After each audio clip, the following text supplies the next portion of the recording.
bata daw po na naka-stranded doon sa... Ayun po, may mga kumakaway pa po ng mga bata. Nandoon po sila sa gitna na nagrumaragas ang tubig. Pasado alas 10 kagabi, tinangay ng malakas na agos ng tubig ang isang van sa boundary ng Aborlan at Puerto Princesa City, Palawan. Sa inisyal na ulat, 12 ang sakay nito. 7 ang nasagip, 3 ang nasawi at 2 ang hinahanap pa. Napakalalim. Ganito na to kalakas ng tubig dito. Sa iba pang bahagi ng Aborlan, naipit sa malawakang baha ang ilang residente at mga sasakyan.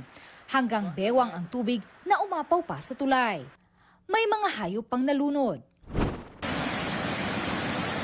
Umapaw na rin ang spillway sa Daraga Albay kasunod ng walang tigil na pag-ulan. Nagbabala naman ang mga otoridad sa Kamalig na magdoble ingat sa posibleng pagbaha at lahar flow mula sa Bulkang Mayon. Sa Irigas City, Camarines Sur, 5 spillway ang hindi nadaanan dahil sa pag-apaw ng tubig.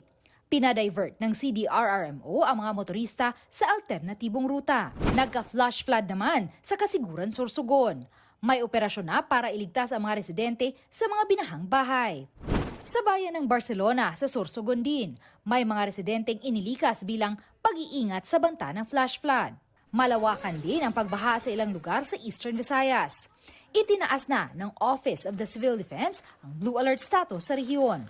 Pansamantala namang isinara ang bahagi ng Tibuli-Jensan Bypass Road sa pagitan ng General Santos City at Tibuli South, Cotabato dahil gumuho. Posibleng lumambot ang lupa dahil sa mga pag-ulan. Ayon sa Pag-asa, magpapatuloy ang maulang panahon sa malaking bahagi ng Luzon at Visayas dahil sa shear line. Localized thunderstorms naman ang posibleng magpaulan sa ilang bahagi ng Mindanao. Luen Merondina ng GMA Regional TV, nagbabalita para sa GMA Integrated News.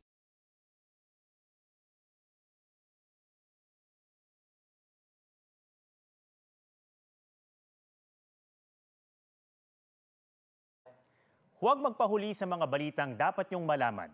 Mag-subscribe na sa GMA Integrated News sa YouTube.